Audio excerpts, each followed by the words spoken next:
Assalamualaikum warahmatullahi wabarakatuh. Di sini saya membuat video ini dan mengunggahnya ke YouTube guna memenuhi tugas dari dosen Pak Mahameru dalam mata kuliah Akuntansi Pemerintahan. Nama saya Tututeni Wijayanti, NIM B200130356 dari KAS B. Di sini saya akan mempresentasikan tentang laporan keuangan berbasis akrual. SAP berbasis akrual adalah SAP yang mengakui pendapatan, beban aset, utang dan ekuitas dalam pelaporan finansial berbasis akrual, serta mengakui pendapatan, belanja, dan pembiayaan dalam pelaporan pelaksanaan anggaran berdasarkan basis yang ditetapkan APBN ataupun APBD. Komponen-komponen laporan keuangan pemerintah mengacu pada akuntansi berbasis akrual. Yang pertama, laporan realisasi anggaran.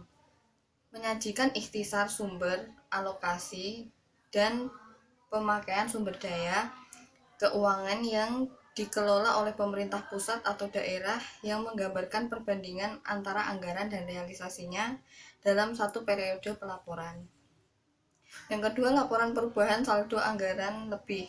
Menyajikan informasi kenaikan atau penurunan saldo anggaran lebih tahun sebelumnya dibandingkan tahun pelaporan. Neraca menggambarkan posisi keuangan suatu entitas pelaporan mengenai aset, kewajiban, dan ekuitas yang tanggal tertentu. Keempat, laporan operasional menyajikan sumber daya ekonomi yang menambah ekuitas dan penggunaannya yang dikelola oleh pemerintah pusat atau daerah untuk kegiatan penyelenggaraan pemerintah dalam satu periode pelaporan.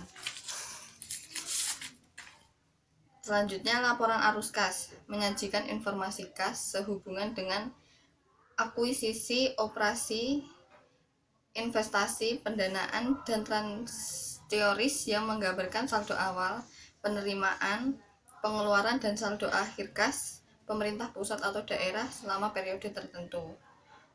Selanjutnya, laporan perubahan ekuitas menyajikan informasi kenaikan atau penurunan ekuitas tahun pelaporan yang dibandingkan dengan ekuitas tahun sebelumnya.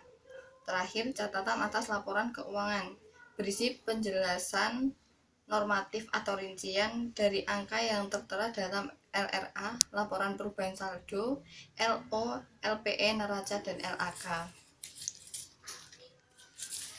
Di sini saya akan menjelaskan spesifikasi tentang laporan operasional dan laporan realisasi anggaran. Yang pertama, laporan operasional. Laporan operasional menyediakan informasi mengenai seluruh kegiatan operasional keuangan entitas pelaporan yang tercerminkan dalam pendapatan LO, beban, dan surplus atau defisit dari suatu entitas pelaporan yang penyajiannya disandingkan dengan periode sebelumnya. Jenis-jenis pendapatan operasional pada pemerintah daerah antara lain pendapatan asli daerah. Pendapatan asli daerah ini diperoleh dari yang pertama pendapatan pajak daerah, retribusi daerah, pendapatan hasil pengelolaan kekayaan daerah yang dipisahkan, dan yang terakhir pendapatan asli daerah lainnya. Yang kedua, pendapatan transfer. Pendapatan transfer adalah pendapatan berupa penerimaan uang atau hak untuk menerima uang oleh entitas pelaporan dari suatu entitas pelaporan lain yang diwajibkan oleh peraturan perundang-undangan. Pendapatan transfer dibagi menjadi 3, yaitu transfer pemerintah pusat dana perimbangan, transfer pemerintah pusat lainnya, dan transfer pemerintah provinsi. Transfer pemerintah pusat dana perimbangan ada beberapa poin: dana bagi hasil pajak, dana bagi hasil sumber daya alam, dana alokasi umum, dan dana alokasi khusus. Transfer pemerintah pusat lainnya terdiri dari 2, dana otonomi khusus dan dana penyesuaian. Transfer pemerintah provinsi ada 2 juga, pendapatan hasil pajak, pendapatan bagi hasil lainnya. Dan pendapatan yang ketiga yaitu lain-lain pendapatan yang sah, terdiri dari 3, pendapatan hibah. Pendapatan hibah adalah pendapatan pemerintah dalam bentuk uang, barang, atau jasa dari pemerintah lainnya, perusahaan negara atau daerah, masyarakat dan organisasi kemasyarakatan bersifat tidak wajib dan tidak mengikat serta tidak secara terus-menerus. Pendapatan dana darurat dan pendapatan lainnya. Jenis beban-beban operasional pada pemerintah daerah. Beban adalah penurunan manfaat ekonomi atau potensi jasa dalam periode pelaporan yang menurunkan ekuitas, yang dapat berupa pengeluaran atau konsumsi aset atau timbulnya kewajiban. Macam-macam beban biasanya beban pegawai, beban persediaan, beban jasa, beban pemeliharaan, beban perjalanan dinas, beban bunga, beban subsidi, beban hibah, beban penyusutan, beban transfer, beban bantuan sosial, dan beban lain-lain. Dalam laporan keuangan LO juga terdapat surplus atau defisit dari kegiatan non-operasional. Yang dimaksud surplus atau defisit dari kegiatan non-operasional adalah selisih lebih atau kurang antara pendapatan non-operasional dan beban selama satu periode pelaporan. Poin surplus atau defisit yang terdapat dalam laporan keuangan antara lain surplus penjualan aset non-lancar, surplus penyelesaian kewajiban jangka panjang, defisit penjualan aset non-lancar, defisit penyelesaian kewajiban jangka panjang, surplus atau defisit dari kegiatan non-operasional lainnya. Pos-pos luar biasa dan beban. Pos luar biasa adalah pendapatan luar biasa atau beban luar biasa yang terjadi karena kejadian atau transaksi yang bukan merupakan operasi biasa, tidak diharapkan, sering, atau rutin terjadi, dan berada di luar kendali atau pengaruh entitas bersangkutan.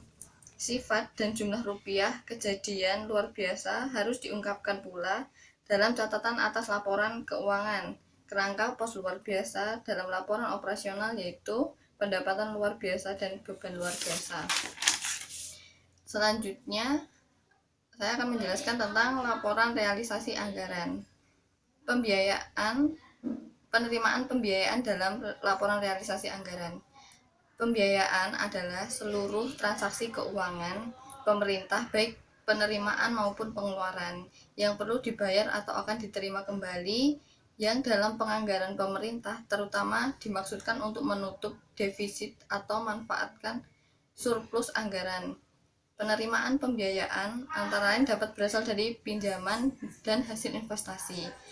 Sementara pengeluaran pembiayaan antara lain digunakan untuk pembayaran kembali pokok pinjaman, pemberian pinjaman kepada entitas lain, dan pernyataan modal oleh pemerintah. Penerimaan pembiayaan. Penerimaan pembiayaan adalah semua penerimaan rekening kas umum negara atau daerah antara lain berasal dari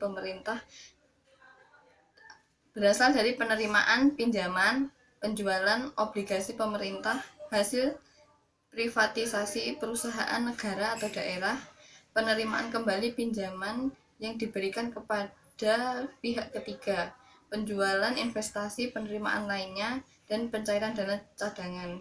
Penerimaan pembiayaan diakui pada saat diterima pada rekening kas umum negara atau daerah. Akuntansi penerimaan pembiayaan dilaksanakan berdasarkan asas bruto, yaitu dengan membukukan penerimaan bruto dan tidak mencatat jumlah netonya setelah dikomparasikan dengan pengeluaran. Macam-macam penerimaan pembiayaan dalam laporan realisasi anggaran pemerintah daerah. Yang pertama, penggunaan SILPA, pencairan dana cadangan, hasil penjualan kekayaan daerah yang dipisahkan, pinjaman dalam negeri pemerintah pusat, pinjaman dalam negeri pemerintah daerah lainnya, pinjaman dalam negeri lembaga keuangan bank, pinjaman dalam negeri lembaga keuangan bukan bank, pinjaman dalam negeri obligasi, pinjaman dalam negeri lainnya, pemberian pinjaman kepada perusahaan negara, pemberian pinjaman kepada perusahaan daerah, dan yang terakhir pemberian pinjaman kepada pemerintah daerah lainnya. Jenis-jenis pengeluaran pembiayaan dalam laporan realisasi anggaran pemerintah daerah. Pengeluaran pembiayaan adalah semua pengeluaran rekening kas umum negara atau daerah, antara lain pemberian pinjaman kepada pihak ketiga, pernyataan modal pemerintah, pembayaran kembali pokok pinjaman dalam periode tahun anggaran tertentu, dan pembentukan dana cadangan. Pengeluaran pembiayaan diakui pada saat dikeluarkan dari rekening kas umum negara atau daerah. Pembentukan dana cadangan menambah dana cadangan yang bersangkutan. Hasil-hasil yang diperoleh dari pengelolaan dana cadangan di pemerintah maupun daerah merupakan penambahan dana cadangan. Hasil tersebut sebagai pendapatan laporan realisasi anggaran dalam pos pendapatan asli daerah lainnya.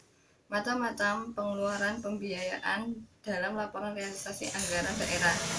Yang pertama, pembentukan dana cadangan, penyertaan modal pemerintah daerah, pembayaran pokok pinjaman dalam negeri pemerintah pusat, pembayaran pokok pinjaman dalam negeri pemerintah daerah lainnya, pembayaran pokok pinjaman dalam negeri lembaga keuangan bank, pembayaran pokok pinjaman dalam negeri lembaga keuangan bukan bank, pembayaran pokok pinjaman dalam negeri obligasi, pembayaran pokok pinjaman dalam negeri lainnya, pemberian pinjaman kepada perusahaan negara, pemberian pinjaman kepada perusahaan negara daerah, pemberian pinjaman kepada pemerintah daerah lainnya.